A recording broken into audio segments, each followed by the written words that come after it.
Good afternoon, ladies and gentlemen, and welcome to the Rockefeller Center's presentation of the Portman Lecture in the Spirit of Entrepreneurship.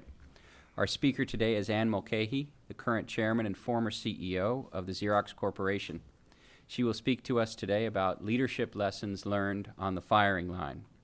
Our lecture today is co-sponsored with the Tuck Center for Private Equity and Entrepreneurship, the Dartmouth Entrepreneurial Network, the Dartmouth Women in Business Group, and the Rockefeller Center's Women in Leadership Group. The Portman Fund was established as a gift from William Portman, a member of the Dartmouth class of 1945 and the Tuck School class of 1947, and his three children, Rob, Dartmouth class of 1978, Wim, Tuck School class of 1981, and Virginia Portman Amos. The Portman's family's relationship with Dartmouth began over 90 years ago when Arthur Portman, Bill's father, arrived in Hanover as part of the class of 1915 at the Tuck School of Business. When most people think of entrepreneurship, they think of someone starting a business, but the original meaning of the word entrepreneur is one who undertakes. We could scour the business world and not find many people who have undertaken what Anne Mulcahy has at Xerox, and even fewer who have enjoyed so much success. When she assumed the CEO position in 2001, she inherited a company clearly on the decline and, according to some, on the verge of bankruptcy. She moved quickly and deliberately, finding a way to cut $1 billion in costs in her first year.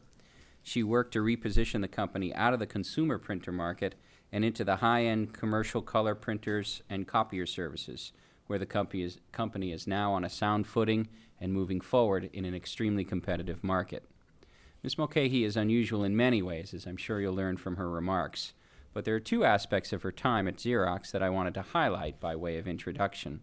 The first is that she took the tried and true path to the corner office, a major in English and journalism followed by a first job in sales at the company where her brother worked. Well, the company turned out to be Xerox, and Xerox turned out to be a place where Ms. Mulcahy learned as much as she could and rose through the ranks, serving in a variety of capacities including human resources and customer operations before being tapped to be CEO. She is the insider who worked her way to the top and effected great change when the need and opportunity arose.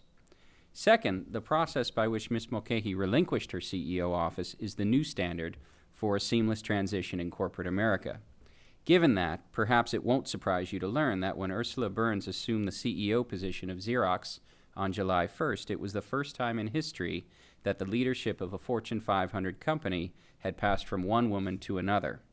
Perhaps it also won't surprise you to learn that Ms. Mulcahy and Ms. Burns had been developing a close working relationship for the prior 7 years, during which time they had a shared, though by no means identical, understanding of where Xerox should be heading.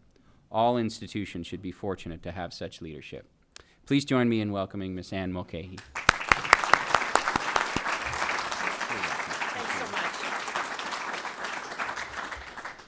Wow, thanks, Andrew. That's just a very kind introduction, and I can't tell you how pleased I am to be here. I had a chance today to spend some time with some students, with some of the Dartmouth business people who are great customers, and it's just been a terrific afternoon on this amazing campus. And I always find a visit like this really invigorating to kind of hear your perspectives and what's on your mind, so hopefully you'll participate actively in some dialogue together at the end. I did want to just make a couple of introductions. First of all, I have some of my own business colleagues here from both Conway and Xerox who support Dartmouth, and we're really pleased to have them. So if you could just stand and let folks know who you are. Yeah, great. These are the folks that support you. And then there's a couple of special guests I want to introduce as well. One is a surprise guest. I just saw him, who's a former executive with Xerox who has quite a legacy and happened to be in Hanover. That's Frank Pip, who's a retired executive at Xerox. Frank, welcome. It's great to have you here. And then finally, my invited guest for today is Hector Matroni, who not only just retired recently from Xerox, he was the chief staff officer. He ran our risk management function, our ethics function, all the staff functions, chief cook, bottle washer, and partner at Xerox.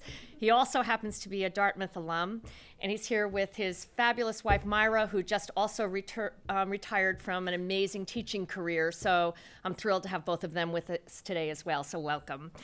I'm actually been asked to talk a little bit about leadership lessons.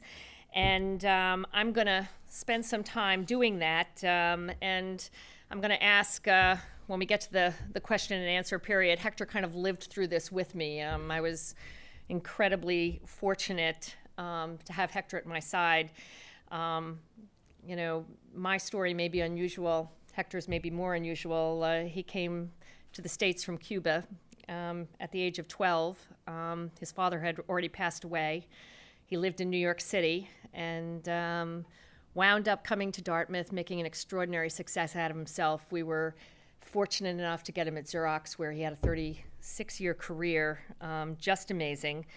And I have to say that when the times got tough at Xerox, he chose to hang in there and be a great partner. So thank you, Dartmouth, for educating Hector and sending him to Xerox. I'm really, I'm pleased. He's been a treasure.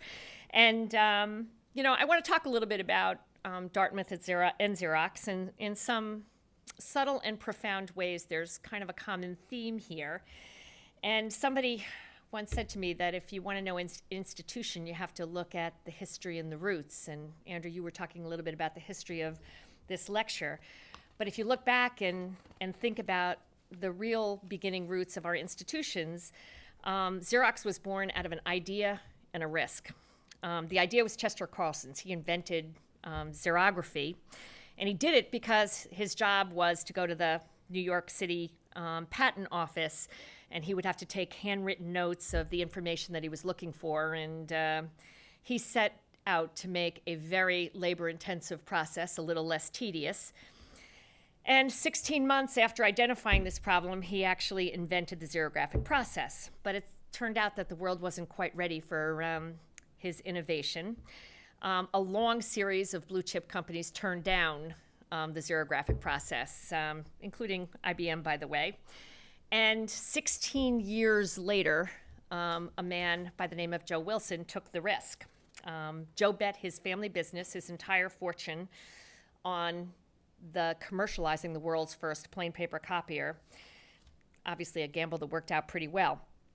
And the first copier actually came to market 50 years ago this month, and the company was actually headquartered in Rochester, New York, and something else was going on 50 years ago other than just the introduction of a copier in Rochester, New York, and it was a city that was torn apart by race riots at the time. And this was long before social corporate responsibility was in vogue or talked about. Yet the founder of Xerox, Joe Wilson, decided to attack the root causes of the race riots in Rochester, and he did it with a passion. He actually recruited and trained minorities at the time. The company actually funded and launched job training facilities, invested in minority-owned businesses. In other words, he replaced a world at the time that was really focused on kind of isolation and hopelessness into a world of inclusion and opportunity. And today, as a result, from those roots, Xerox is one of the most diverse and inclusionary companies in the world.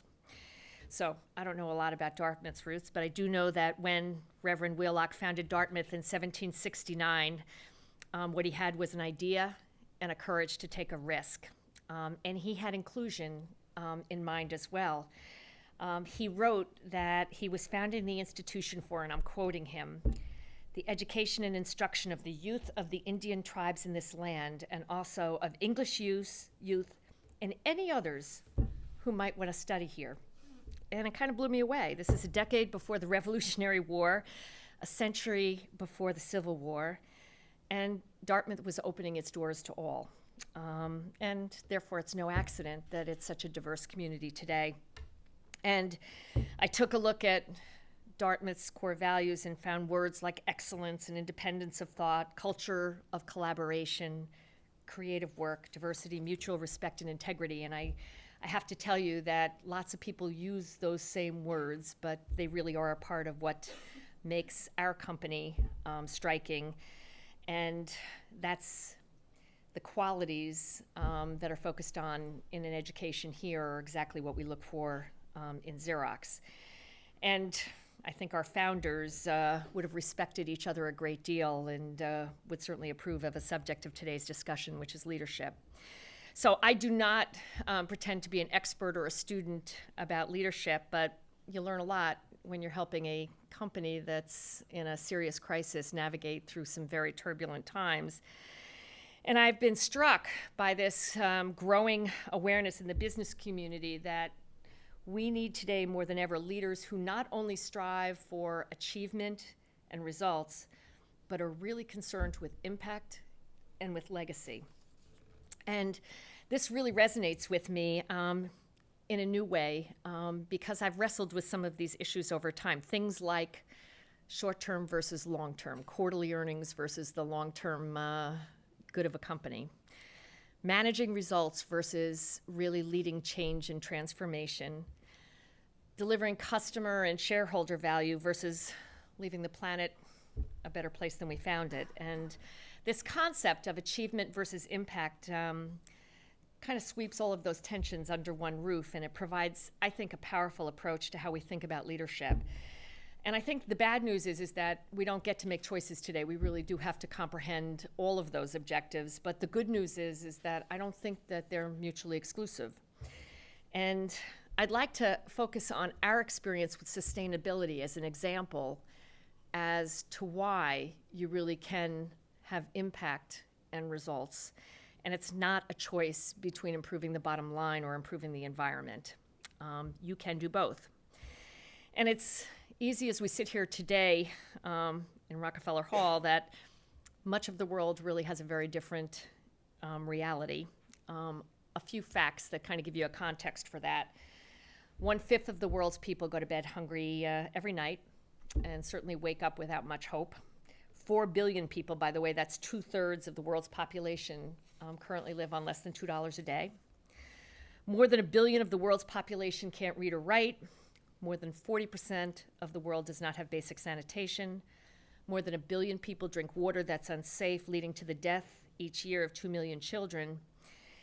And it's a pretty grim reality, and there's some indications that it could even be a grimmer reality in the future. And yet, like it or not, I think the world expects, whether you're a university or an NGO or a government or a business, that we really all have to be focused on being part of the solution. So what do?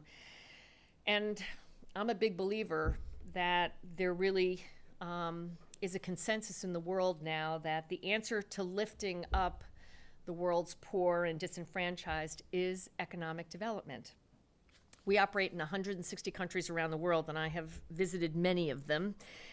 And it is very clear to me that democracy and free enterprise on one hand, and economic development and the quality of life on the other hand, not only are linked, but they're actually synergistic. You put a little investment, a little opportunity, and some natural entrepreneurial spirit, and it leads to more capital, more investment, more jobs, and better lives. And it's not a new thought, but it actually comes into sharp focus when you travel. Corporations not only can be, but should be the world's best engines for economic growth. So here's the rub. I think this is where we talk about some of the tough impacts of that business development. The more business develops, certainly our history would say the more strain we put on our already fragile environment. I was born in 1952. I entered a world of 2 billion people. By the time I started with Xerox, there were 4 billion people. Now it's 6 billion, and if I live to a ripe old age, it'll be 8 billion people. So think about it. Just in my lifetime, the world's population will have grown from 2 billion to 8 billion, and as more and more people are seeking opportunity, there's going to be this unprecedented strain on areas like water supplies, food systems, energy production, along with the inevitable explosion of greenhouse gas emissions, water pollution, global warming. So we know it's already happening today, and there are a lot of projections that it could get even worse. So it is a conundrum. And on one hand, the solution of lifting the world's poor out of poverty, hunger, and disease is economic development. And that same development is often the culprit in destroying our planet. So this is where this middle ground that I think is so exciting, called sustainable development, is something that is so strategically important to our future. It's a term that gets thrown around a lot. I define it as the place where the world's economies, societies, and environment can all thrive in a harmonious state over the long term. And it certainly makes you think about business in a very different way.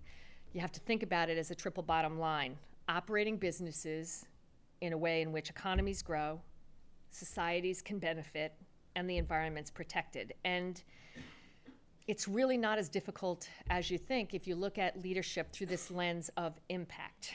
And Xerox is a good example. We first started thinking about sustainability in the 60s, and it came from a level of consciousness, and Frank, you're going to recognize this because it was really done because it was the right thing to do. And that early sense of commitment has taken us on this endlessly fascinating journey. Our whole product development process is a good case in point. More than 20 years ago, we actually began to hone in on remanufacturing. And it was a completely new concept.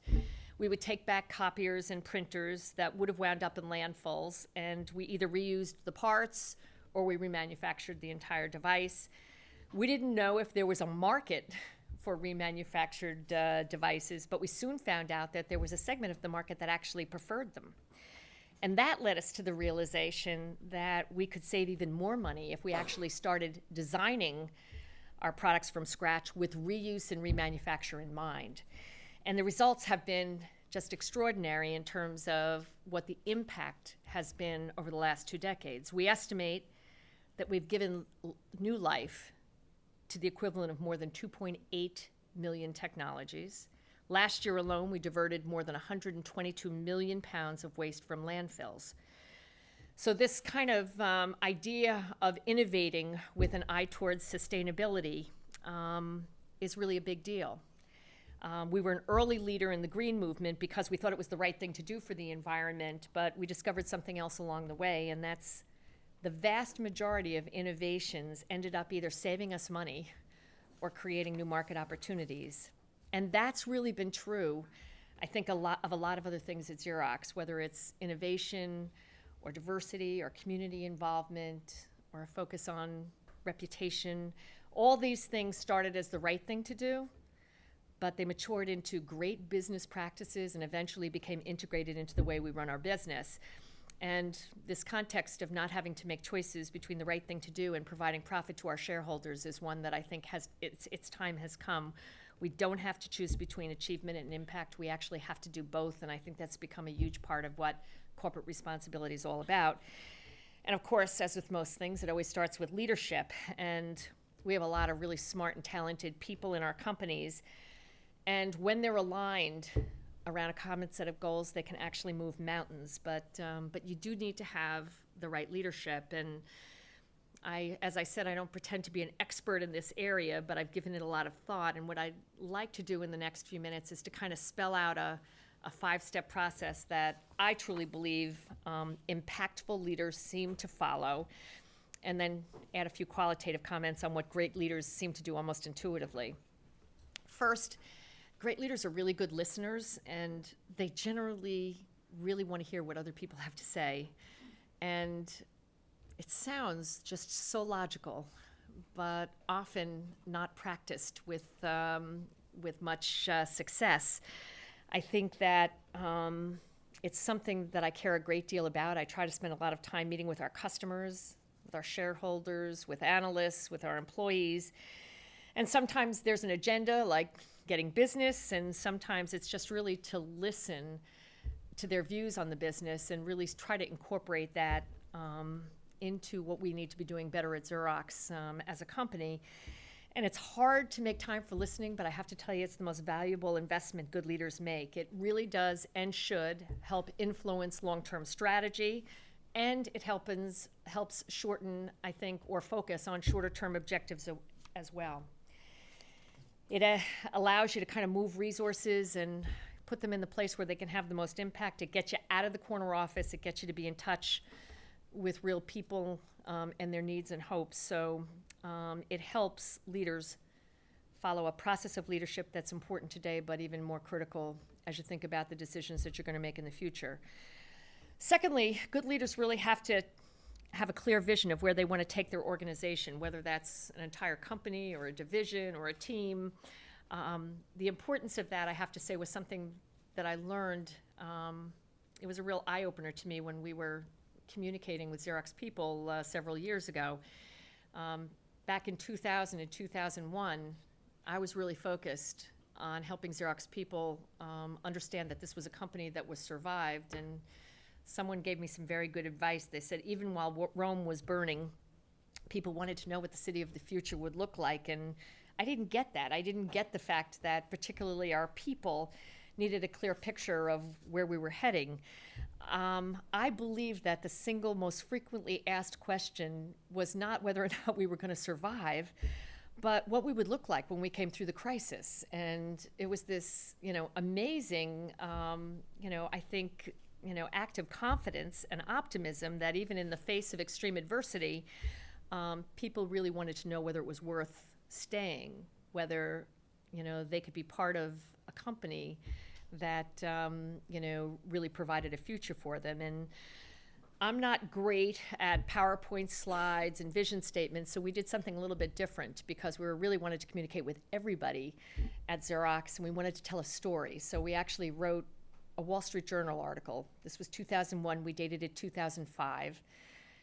And we talked about how the company would look like, what it would look like in 2005 through the eyes of its constituents, its customers, the analysts, the employees, really, kind of a dose of the future, but very much comprehending the reality of the situation that we were in.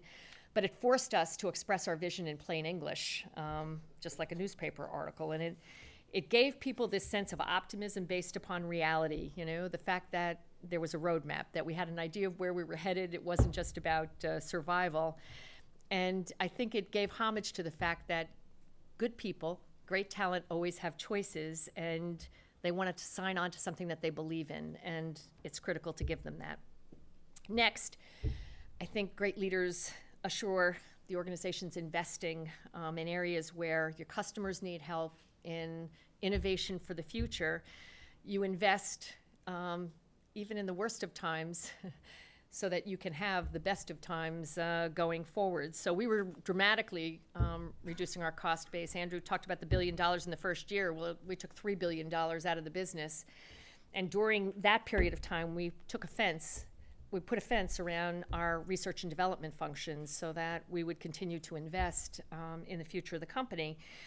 By the way, that sounds like a good decision now. At the time, I think our financial advisors didn't think I understood the seriousness of the problem. But I think, those decisions were made on behalf of our employees and our customers. They knew that it would have been a very hollow victory to save the company from financial bankruptcy and face a technology drought down the road. It would have been, we were really focused on not just surviving, but transforming the company for success. So fortunately, it's worked out. We continued to invest in innovation, and over the past few years, we've brought out more technologies than we ever have in our history. As a matter of fact, 2/3 of our revenues today come from technologies that we brought to the market in the last 2 years. I often think that I'd be telling a very different story if we hadn't continued to invest in innovation, because I don't think the company would have made it. But I do believe that there's a lesson here for all of us as we steer our way through the recession particularly. If all you're focused on is achievement, you'll certainly cut costs and do that successfully, but leaders that are focused on impact cut costs and they invest in the future. So you got to do both. The next thing that good leaders do is they set very clear objectives. They actually take the time to make sure that the organization understands them and aligns people around them, and they communicate endlessly.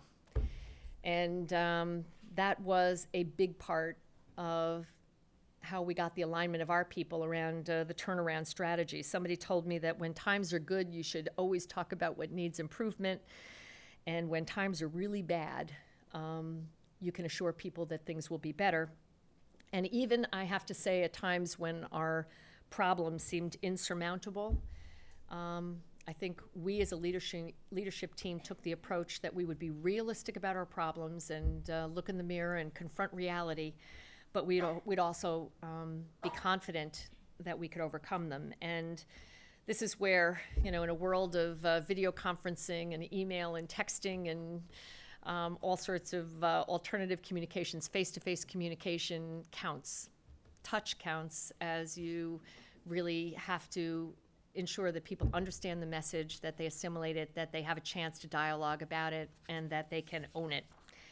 So when people ask me how Xerox made as much progress as it did in those early years, I don't have to think about the answer, and it's not due to the brilliance of the strategy or the precision of the execution plan. It is clearly due to the alignment of our people around a common set of objectives, and that takes a really consistent communication process. The next thing I think great leaders do is they have mechanisms in place to get honest feedback, and not just about how the company's performing, but also about their own personal performance as well.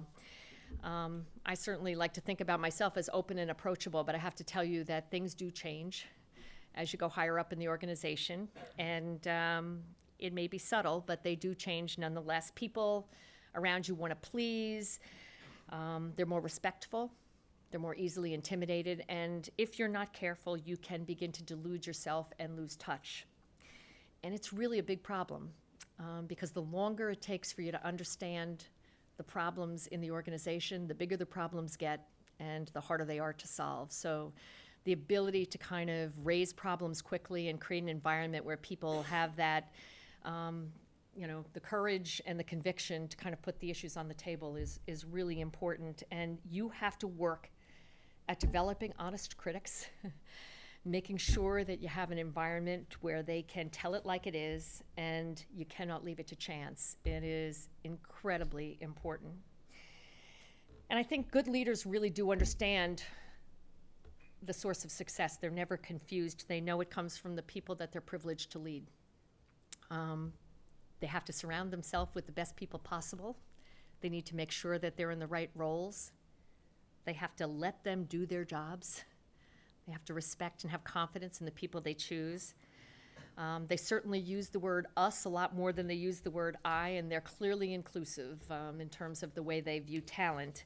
So everybody gets a fair shot to succeed or fail and reap the rewards or suffer the consequences. And I think it has everything to do with kind of authenticity. It's walking the talk and making sure that the words don't sit over here and the actions sit over there, that there's a degree of consistency in terms of what the leader talks about and how the leader behaves. And somebody earlier asked me about, what business book impacted me the most, and I'm sure many of you have read it, but it came out at a time when I really needed to really be inspired in terms of leadership, and Good to Great by Jim Collins really provided that inspiration for me.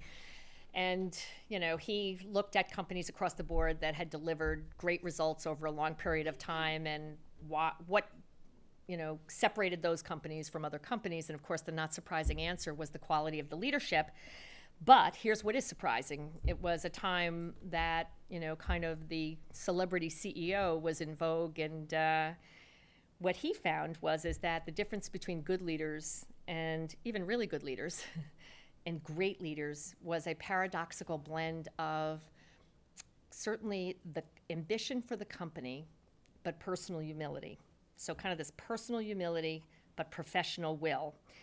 And they build great teams, they give credit to others, but they have this stoic resolve to do whatever it takes to make their companies great. So that's where their ambition is focused, and they built great companies because they focused on the success of the institution versus the personal success. And maybe there's good visibility that comes as a byproduct, but it's never the point. So I kind of look at this context of great leadership as one that really sets this environment for, good, honest feedback, creates a vision that people can relate to and follow. I also think it has a lot to do with people that are problem curious, and they're not necessarily comfortable in the status quo. They want to kind of push the envelope. Another Jim Collins saying is that the enemy of great is good. And I think there's never been a more important time for us to think about that. I often say if your customers think that their experience or their service is just good, then they're probably just satisfied. And that is a hell of a warning signal in terms of really developing great customer loyalty. So finally, I think great leaders are great networkers. They're eager to help one another, to learn from one another. We talked during our roundtables today with some of the students about the fact that, we often talk about mentorship in terms of looking up, about, kind of having that great relationship with the person that you work for, when quite frankly the most powerful relationships come from the people who work for you.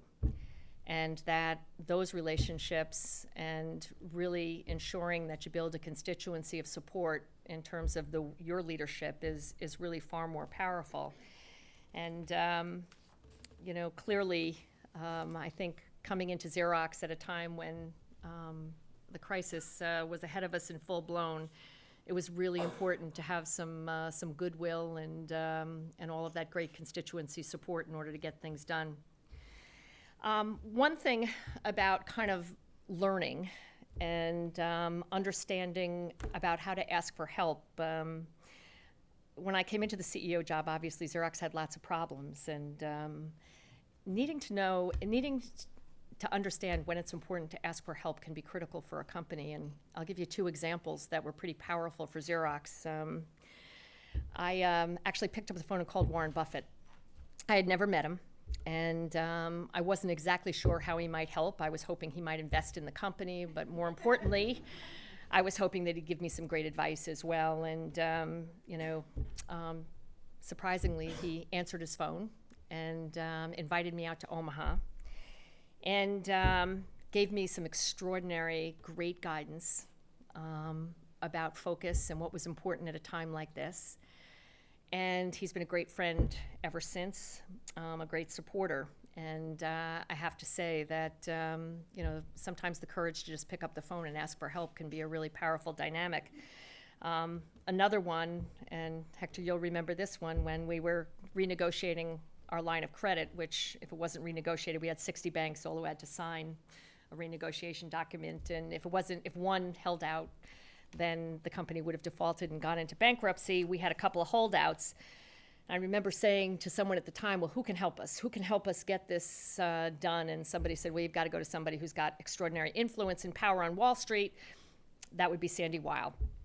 I never met him, but once again, picked up the phone and called him and had a meeting with him. He never committed to anything. And 24 hours later, the two banks that held out signed and agreed to the renegotiation of our credit line.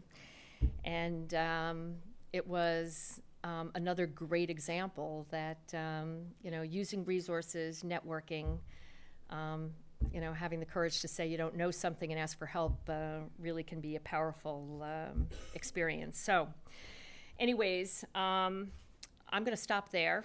I think, this is open to anything that's on your mind, not certainly limited to what I've talked about, but I would really be delighted to take your questions. I think we have 15 or 20 minutes, so thanks so much. And who's got the first question? I think we have mics as well that, if you don't mind using so everybody can hear.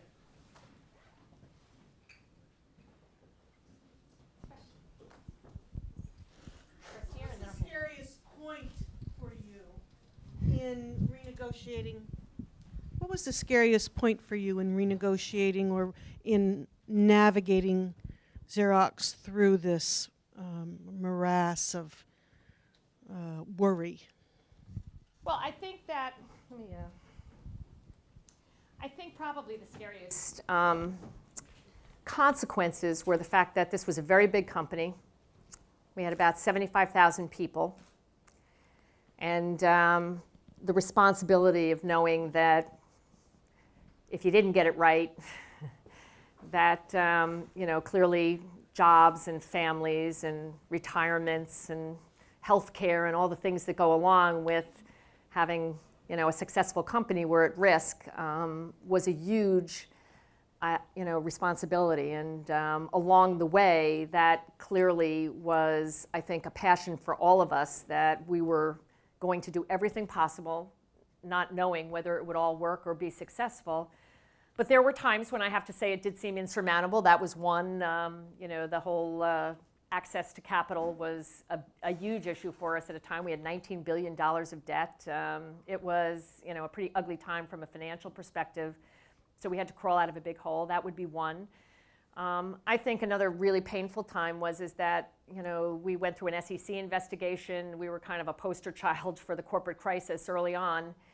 And reputationally, the company was damaged, and that was so painful to our people. And rebuilding respect and reputation, it kind of goes overnight. It takes a long time to rebuild it, so a very, very painful process. You learn to treasure the reputation of the company and know that you never, ever risk your reputation. There's a lot of mistakes you can make, but don't make them on reputation. I think that's where probably being a CEO is a little bit of a lonely job, because you don't get to express all your worries. But I will say this, that the Xerox culture is an extremely resilient culture that was so incredibly supportive during this period of time. I mean, it was a unique environment, and the people who lived through it felt they had participated in this extraordinary experiment in terms of the power of what could be done if people really had a passion for, what needed to be accomplished. So lots of scary moments, but, lots of lessons learned too. I think, for all of us, things that we care about today, we're incredibly focused on a solid balance sheet. A lot of people lost their focus on cash generation. We're zealots. We operate our business on cash. And, we don't believe in leverage. We're extraordinarily focused. I think we lost sight of our customers, so customer focus is really important. Reputation, we operate in 160 countries throughout the world. If you really have to hire the right people and make sure that they understand the importance of reputation as much as, anybody is in a position that can have a negative impact really has to understand the importance of the role that they play. So, but I think you come out of that, if you've truly absorbed the lessons, you come out of it a much better company, a much stronger company with, an opportunity really to have a great future. Yes? Yes, some of the qualities you mentioned of a leader could be perceived as weaknesses by the people you lead, such as asking for help, humility, and how do you avoid that? How do you avoid losing credibility with the people you lead? Yep. One of the things you learn as you take on more and more responsibility in a company is that, if you assume you have the answers and you kind of are the smartest person in the room, you actually lose credibility pretty quickly. And I would say that one of the most motivating things for people is to hear leaders acknowledge when they don't know. I mean, people read through spin and bullshit so quick it makes your head spin, I have to tell you. And saying I don't know is actually pretty refreshing. It gives them permission to say that they don't know. And I think it's actually one of the best characteristics of leadership is when you recognize the fact that my job isn't to know everything. My job is to build the best possible team in terms of people who do know. And that's the power of I think good leadership. But sometimes I think we get confused, and whenever we think that it's not about the team, I think we really have missed the boat. So it's interesting. I have to tell you, I've heard from so many people how it has the exact opposite impact when you acknowledge you've made mistakes, when you say you don't know, when you actually depend upon others that are down in the organization to do things that they have expertise in. It actually, I think, builds confidence. versus the reverse. It's an interesting thing, and it's sometimes something that leaders get wrong. And, you know, it's really not about being the smartest guy in the room. Over here. As busy as you are, I'm wondering how you show your employees and your colleagues that they're important and basically have time for them, and because you probably actually don't. So I'm curious to know how you give them the respect and the time that they may think they need or deserve. Yeah. Well, I would say that, you know, one of the consequences of taking a job like this is that travel is extremely important. I mean, you can't run a company remotely. You really have to get out there and meet the people. And I'm kind of old-fashioned that way in terms of I want to be and shake hands with, you know, get to meet as many. I mean, I'd like to think that I've touched 90% plus. I mean, literally physically touched 90% plus of Xerox people in many ways, because you are out there, you do kind of the communication sessions, you walk the hallways, you actually do let people know. And I think there's also ways where, you know, you can be, show people how grateful you are for the job that they're doing. And I mean, I think it's got to be something that you do consistently over time. It's not a single event. It's never over.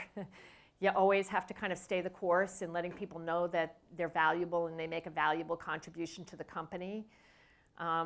We were in a session this morning, and one of our Xerox people was talking about the fact that they were at a town meeting that I did, and I read letters from customers that talked about our people. And for the first couple of years, particularly during very difficult times, it was hard to point to great business results and say, look what a great job that you're doing.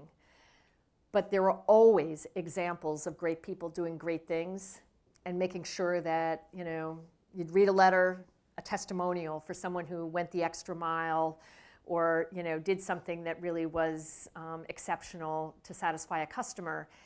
And it was a way of kind of broadening out who does valuable things in the company. It's not people at the top, it's the people, you know, who really interface with the people who do business with us every day. So there's just endless opportunities to say thank you to people for the work that they do. And I think you have to, you know, look for them. You have to take the time to make sure that people understand them.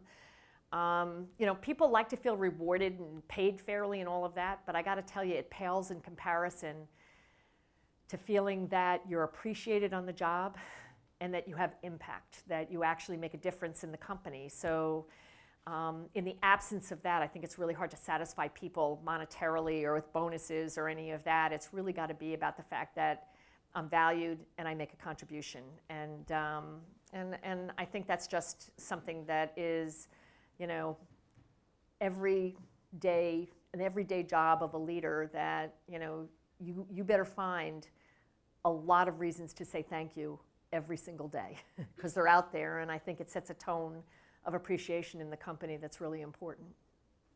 I just want to add a Yeah. dimension. I'm retired from Xerox 2 years. And so Anne contacts me periodically, even after I'm done. I'm not the only one. Sorry. I'm not the only one that she does this with.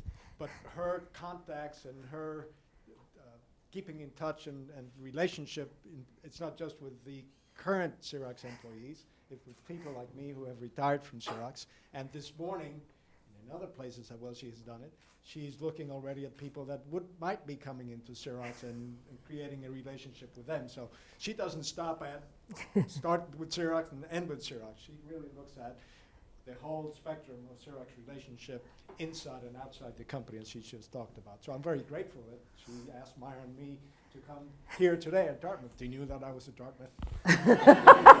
Dartmouth alumni, and she took time to give us a call and say, Well, would you join as us? much as it was about being a Dartmouth alum, it's about having a great business partner who I knew could help me out all day and be a part of this day. So it's great, but I think, you know, it's a big part of the job. And, you know, after time, it sort of starts to come naturally. You start to see it and recognize it wherever you go. And by the way, it's not just, it would be very ineffective if it was just me. I think it's got to be across a leadership team. It's got to be among kind of the leadership values in the company that people feel respected and appreciated. That's how it gets to be pervasive and people feel valued. Over here? Yeah.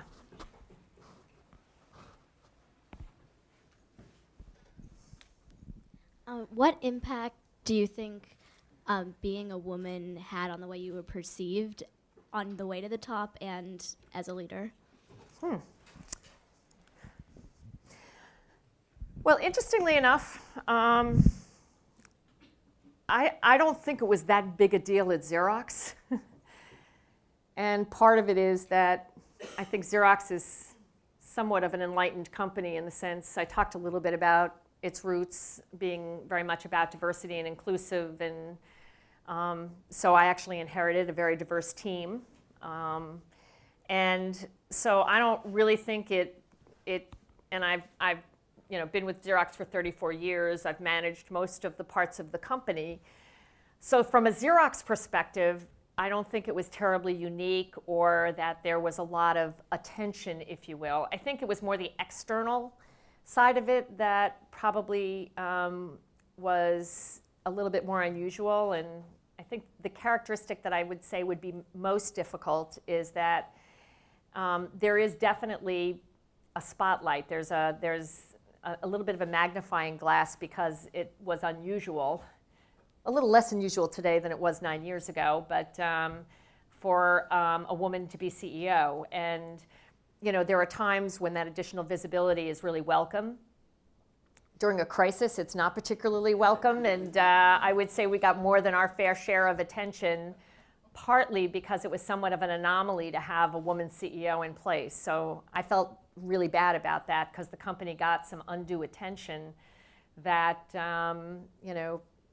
at the time wasn't really welcomed. So I think that it's more about the visibility and attention that at sometimes can be a plus, other times can be a minus, that probably had the biggest impact as a woman CEO.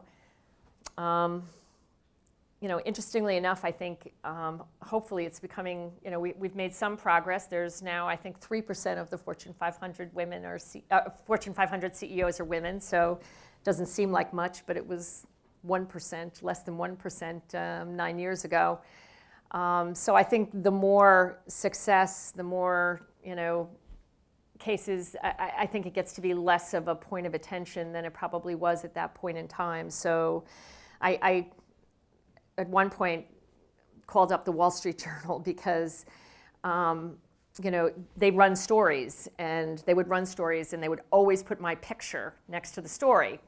And I started kind of keeping tabs on the stories that were being written, and my picture was 10 times printed as often as the males they were writing about in the Wall Street Journal.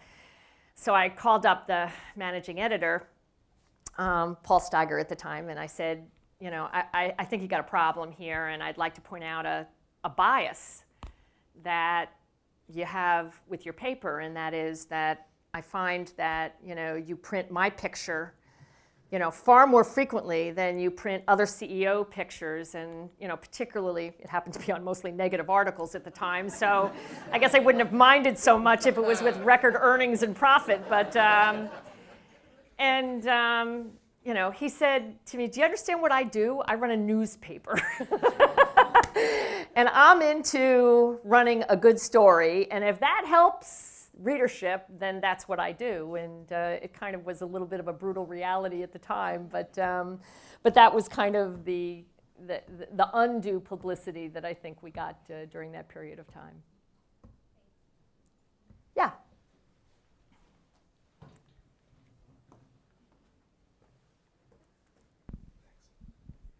So I was just wondering, as students graduating from universities today might plan to switch careers every couple of years, at least the first few years out, we don't expect to be in the jobs we'll be in for our whole lives. So I was just wondering if you could speak a little bit to the merits of being in one company for your entire career versus moving around and having a little more perspective that way, possibly.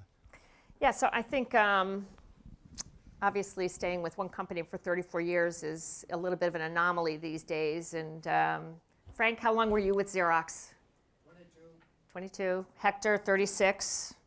So we've got kind of a track record for longevity at our company, and it's pretty much part of the culture. Having said that, I think there's benefits to having multiple experiences and a single experience. So I don't think this is, kind of a polarizing situation that one is better than the other. But I said this to one of the round tables today. I believe when we hire people, we should hire people with the intent that we want them to stay for a long-time career. I want to treat a hiring decision that way, with that level of commitment. And I really would love for people to join Xerox who want to stay with Xerox for a long period of time. It may not work out. It may not be a good match, and then, have at it. But I think we've lost something with the intent of staying for short periods of time versus, we talked earlier today about, a piece of advice was, by the way, if you should love what you do. If you don't love what you do, you should absolutely make a move. I mean, you're much more likely to be successful if you get up out of bed and you like what you're doing. So, that's a good reason to move.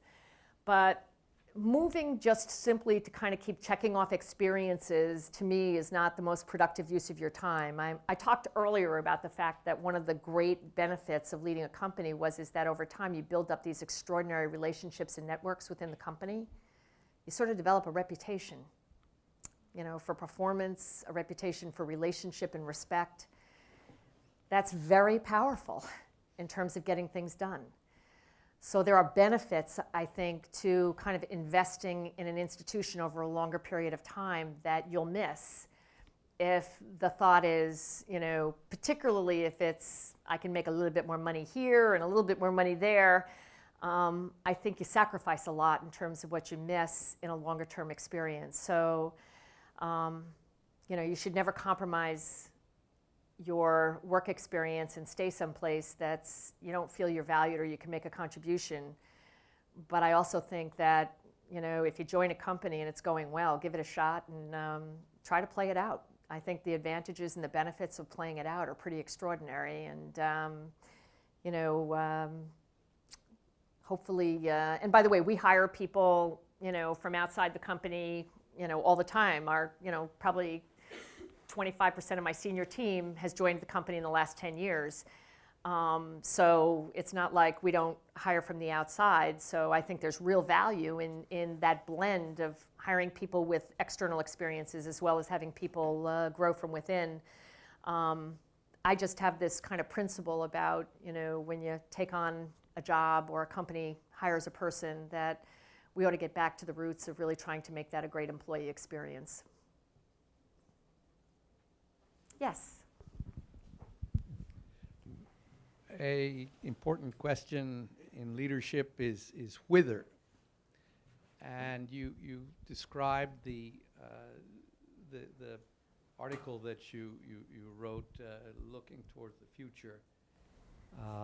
I assume that the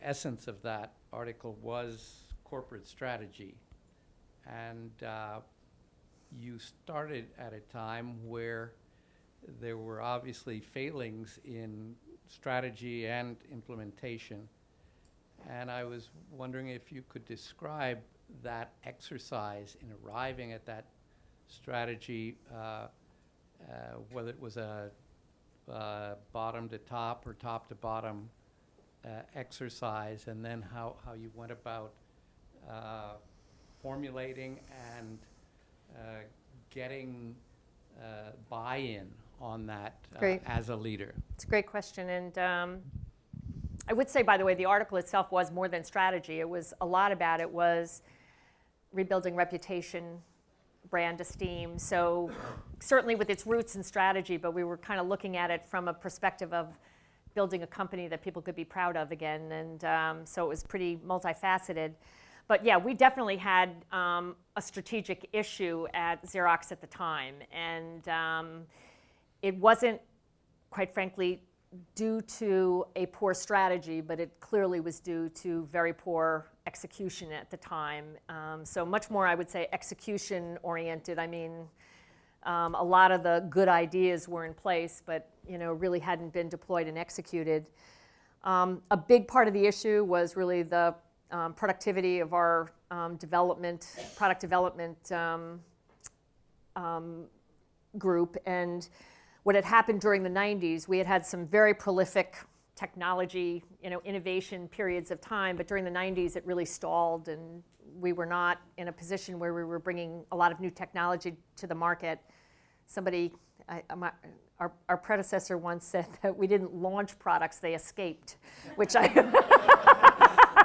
which was probably far too accurate. So, one of the areas that we put a lot of discipline on was time to market, time to revenue, time to profit in terms of the whole development pipeline, innovation pipeline. But we also identified 3 planks of what we knew we had to be successful in to grow our business.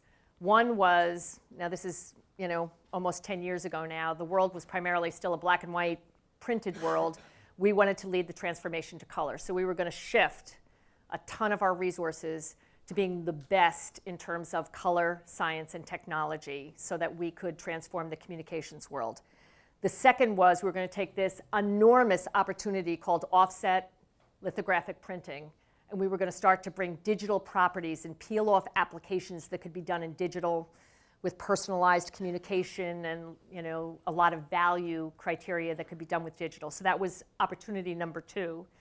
And opportunity number 3 is that we were not going to be a hardware-led company, that we were going to start to build a services business and be services-led, technology-enabled. And those 3 strategic planks really became the execution report card that we measured ourselves on. We took it on the road.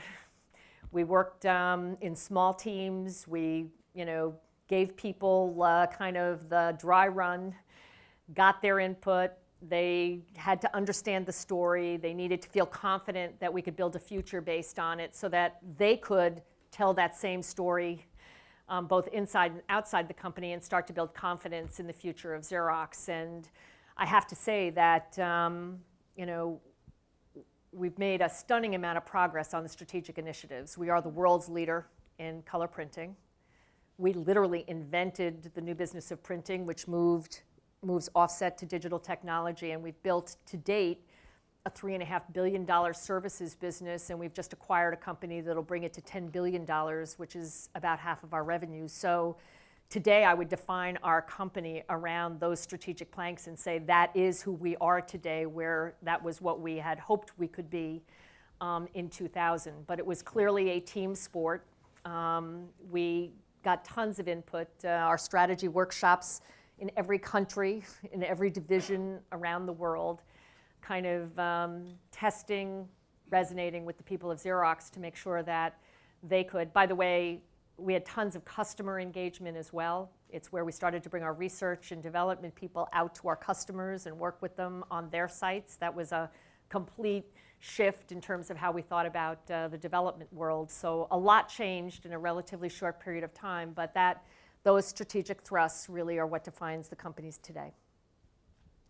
And we'd like to thank you so much. Oh, a pleasure. And It's thank been all of you for wonderful to being have here. you I here. appreciate it.